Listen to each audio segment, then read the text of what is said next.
Hey, it's Heather with Bonnier Quilt Company. And now that we've got the design in our minds and we have sketched things out and we have an idea of how big our wedges need to be, it's time to prepare the clothing. And well, for mine, it's time to prepare the clothing because everything that I'm doing is made out of children's clothes.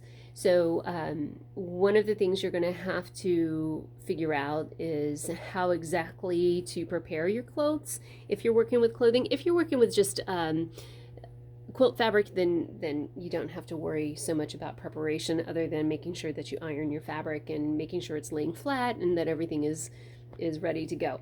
But I am working with things like this cute little outfit. Oh my gosh, I had boys, so I didn't get to do cute florals and stuff like that. But I do need to prepare all of the clothes that I have that I'm going to be working with because that smocking's going to need to come off. The some of them have zippers that needs to come off. We don't want to ruin our rotary cutter, or our scissors or anything like that.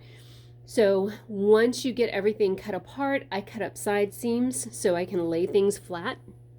And once you have everything apart and things are in pieces, this was a little part of a dress. It had some smocking at the top too. You'll have little flat pieces like this. This is much easier to cut on than if stuff is already, scrunched together because it's been sewn together. But you will notice things are a little bit wrinkly, and so I just take it over, pop it over on the ironing board, and I just iron it. And then once you have it all ironed, it's ready to cut. So that's not really that difficult. It's not a difficult step. It is a step that takes a lot of time.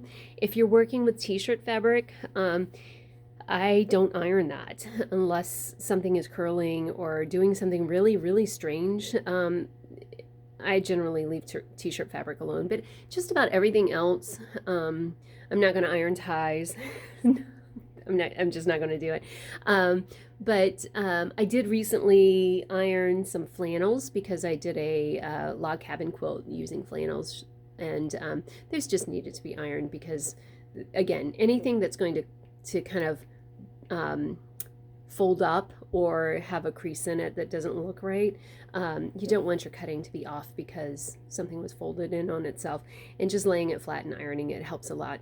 So this step is just time intensive, and once you go through and you've got everything ironed and where it needs to be, you're just going to cut. So whatever your particular however you have figured out your blocks, and if you're just doing granny squares and they're 3.5-inch granny squares, then you can just go through and start cutting everything. Mine are wedges, so I'm going to have to go through and cut everything.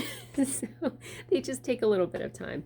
And once I have all my wedges cut out, what I'm going to do is I'm going to lay them out. I can't remember if it's 12 or 14 wedges that are for the particular angle of the Dresden plate template that I have, but they are going to be cut out one way or the other. So come by, see us, Bonnier Quilt Co., Instagram, Facebook, or come see our website, and we will see you then.